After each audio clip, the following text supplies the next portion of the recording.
한반도의 역사는 통상적으로 왕조를 구분 기점으로 삼습니다. 왕조 중심의 역사 소설은 우리가 흔히 접하는 제위왕의 업적 중심이나 왕조의 흥망에 집중을 하게 되죠. 여기에 전쟁, 기근 등의 내외부적인 요인도 중요하게 작용합니다. 지금 보시는 표는 그 중에서 조선시대를 구분하는 일반적인 방법입니다. 임진왜란을 기점으로 15세기와 16세기가 조선 전기로, 17세기에서 19세기를 조선 후기로 보고 있습니다.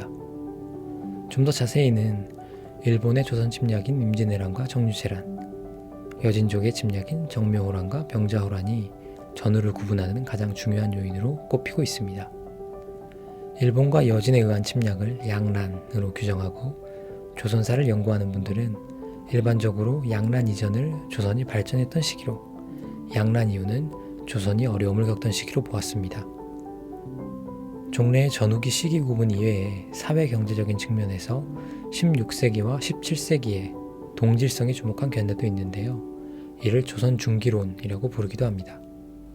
임진왜란을 거치며 사회 구조로서 양반이 조선시대의 지배층으로 확고히 성립하게 되는 모습에 주목한 연구가 바로 이 조선 중기론입니다. 앞서 보셨던 건 한국사에서의 시기 구분입니다. 한국 회화사에서는 시기 구분이 좀 다른데요. 물론 한국 회화사 역시 관례적으로 왕조의 구분을 따릅니다. 크게 선사시대, 삼국시대, 통일신라시대, 고려시대, 조선시대로 나눠볼 수 있겠네요. 하지만 꼭 역사학의 구분을 따르는 것은 아닙니다.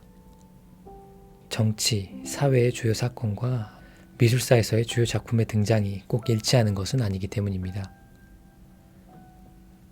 조선시대 회화사를 보면 역사학에서 2구분 혹은 3구분 하던 것을 초기, 중기, 후기, 말기 이 4개로 시기 구분하는 것을 일반적으로 따릅니다. 이러한 구분법이 어느 날 갑자기 뿅 하고 나타난 건 아닌데요. 조선시대 미술사를 정리하려고 했던 여러 시도들은 2시기 혹은 3시기를 구분의 기점으로 삼았습니다. 바로 이렇게요. 3명의 학자 모두 17세기 말, 18세기 초 이때 제위했던 숙종을 언급하고 있다는 것이 참 흥미롭습니다. 그렇다면 조선시대 회화는 어떻게 형성되었을까요? 지금부터는 조선시대 회화사를 빠르게 훑어보는 것이 목적이기 때문에 주요 키워드를 중심으로 한번 살펴보겠습니다. 고려시대의 회화 전통은 조선시대 초까지 이어집니다. 기억하시나요? 왕조의 구분과 미술사의 구분이 꼭 같지 않다. 고려시대의 불교 회화, 불교 판화, 고려시대 화단에 영향을 미쳤던 중국 송원대의 회화들은 여전히 조선시대 초기까지 영향을 미칩니다. 그렇다면 조선시대에 그림을 그렸던 사람들은 누구일까요? 크게는 왕실 종친, 선비화가, 그리고 도화서 화원 이렇게 세 부류로 나눠볼 수 있습니다. 왕공 사대부는 묵희, 역이 등으로 여기면서 주로 취미활동으로 그림을 여겼습니다.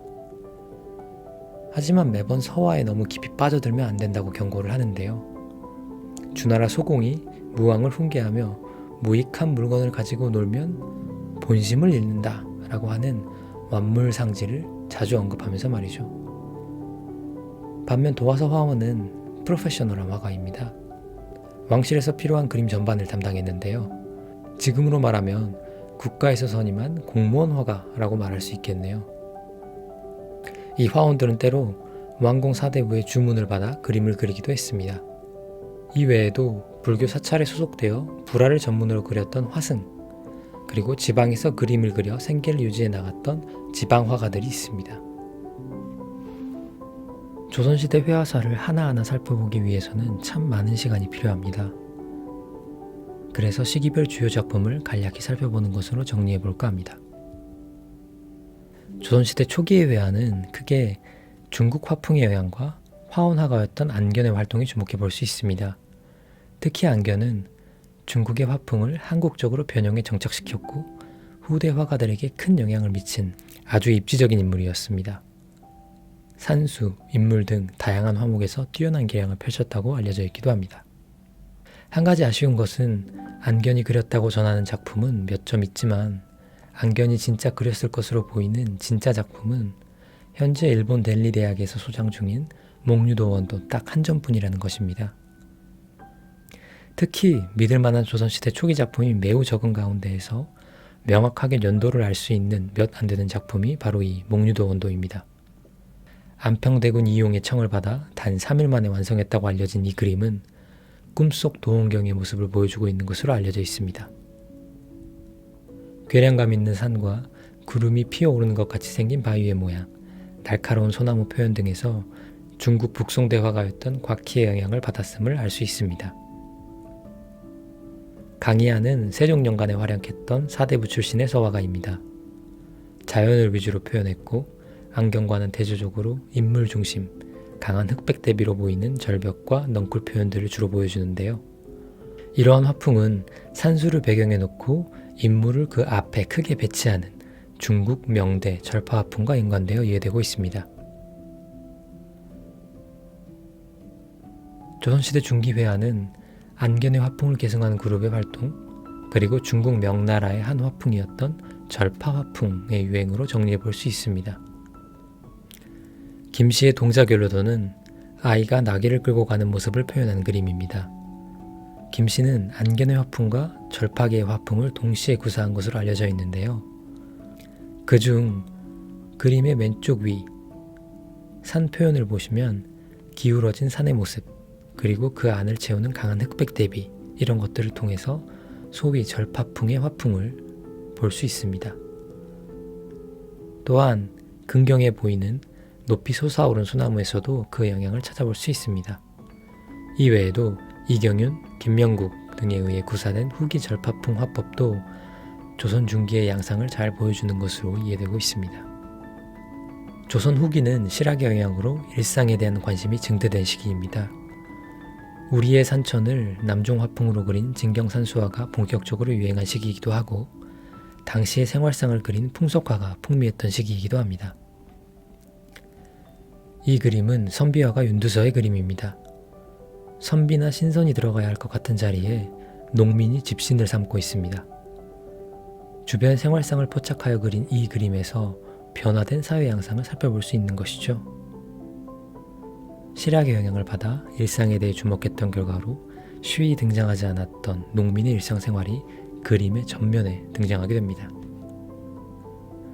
겸재정선, 진경산수와 금강산, 조선시대 미술에 큰 흥미가 없더라도 꼭 한 번은 들어본 단어들일 겁니다.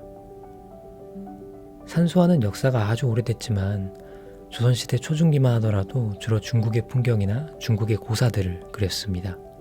예를 들어서 중국의 소상강의 풍경을 그린 소상팔경도, 아니면 옛 이야기 속에 나오는 상상의 풍경들을 주로 산수화로 그렸던 것이죠. 정선은 남종 화풍으로 우리의 산천을 본격적으로 그렸습니다. 그리고 우리는 이것을 진경산수화라고 부르고 있습니다. 특히 우리에게 정선의 금강산 그림이 유명한데요. 가장 대표하는 작품으로 삼성미술관 리움소장의 금강전도를 떠올릴 수 있습니다. 수많은 봉우리를 둥글게 모아 한눈에 들어오도록 했고 뾰족한 안봉은 수직으로 강하게 내린 필치로 표현했습니다. 좌측의 토사는 붓을 뉘어서 마치 쌀처럼 점점이 찍어낸 밑점으로 그 옆에 봉우리와는 다른 필치로 변화를 주었습니다. 금강전도가 정선의 말년에 그린 그림이라면 그보다 일찍 정선의 진경산수화가 완성되어가는 과정 속에 놓인 그림도 있습니다. 36세 때에 그린 것으로 알려진 신묘년 풍악도첩 속의 단발영망금강이라는 그림인데요. 단발령에서 보는 금강산의 모습이라는 뜻입니다. 자세히 보시면 우측 산봉우리 가운데 사람들이 모여 금강산을 바라보는 장면을 볼 수 있네요. 정선은 금강산 그림 이외에도 서울의 모습을 담은 그림 역시 다수 그렸습니다. 한강을 유람하면서 그린 그림, 서울 근교를 여행하면서 그린 그림, 이런 그림들이 여러 점 전해지고 있습니다. 그중 인왕제색도는 1751년 5월 하순경 정선의 76세 때에 그린 그림입니다. 지금의 서울 효자동 방면에서 비가 온 뒤에 인왕산의 경치를 그려낸 것입니다. 묵을 펴바르듯 대담하게 산세를 표현했고 나무와 가옥이 있는 전경은 위에서 내려다보듯이 표현되었습니다. 또 멀리 있는 풍경은 조금 더 웅장해 보이기 위해서 아래에서 위로 올려다보는 방법으로 표현했습니다. 먹색의 강렬한 흑백 대비와 산의 습곡을 효과적으로 표현했기 때문에 화면 안에서 변화와 활력을 느껴볼 수 있습니다. 겸재정선 이외에도 표암 강세왕은 지금의 개성지역인 송도를 유람하면서 우리의 산천을 그렸습니다. 영통 동구도는 명승을 그린 것인데요. 개성 부근에 위치한 오간산, 그 안에 영통동의 입구를 그린 것입니다. 영통동의 동쪽 입구를 그린 그림, 그래서 영통동구. 거대한 암석을 나름의 느낌을 살려서 표현한 것이 우선 눈에 띄고, 청색, 녹색, 갈색, 황색의 맑은 담채와 수묵의 필법 등은 당시 찾아볼 수 없었던 참신한 표현이었다고 하네요. 교과서에서 한 번쯤은 봤을 법한 김홍도의 풍속 화첩입니다. 그중 씨름, 서당, 춤추는 아이를 그린 그림입니다. 풍부한 감정 표현과 활달한 공간 구성, 당시의 문화사를 옆에서 지켜보는 듯한 생동감, 이런 것들로 주로 표현이 되는데요. 조선 후기 회화사에서 아주 중요한 작품 중에 하나로 꼽히고 있습니다. 한 가지 더 말씀드리면 김홍도는 풍속화를 잘 그렸던 화가일 뿐만 아니라 대형 병풍 그림에도 능숙한 장대 최고의 화가였다고 현재 알려져 있습니다. 이제 마지막이네요. 조선시대 말기는 그야말로 혼란한 시기였습니다. 안으로는 세도 정치로 인해서 정치적인 혼란이 가중되었고, 대외적으로는 열강의 위협으로 다사다난했던 상황이 계속 이어졌습니다. 회화사에서 이 시기는 추사 김정희와 그를 따랐던 문인들, 다른 한편으로는 현대 화단으로 이행하기 위해서 다양한 화풍들을 등장시켰던 여러 화가들로 정리해 볼 수 있습니다. 19세기에다는 추사 김정희를 중심으로 이루어졌습니다.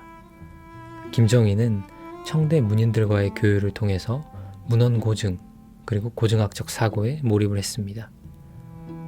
사실적 표현보다 그 의미를 중시하는 남종 문인화의 사의를 매우 중요시 여겼습니다. 세안도는 김정희가 제주도에서 유배 생활을 하던 시기에 그린 그림입니다. 역관이었던 이상적에게 중국의 귀한 책을 선물로 받았던 것에 대한 담례로 그려준 그림이라고 알려져 있죠. 마른 붓질 표현인 갈피를 주로 이용하여 그림을 그렸는데 표현이 참 간결합니다. 이 그림은 텅 빈 초가와 주변의 키 큰 나무들, 황량하고 적막한 화면 분위기를 통해서 정치적 시련 속에서도 지조를 잃지 않고 고매한 정신을 유지하고자 했던 김정희의 내면 세계를 보여주는 작품으로 이해되고 있습니다.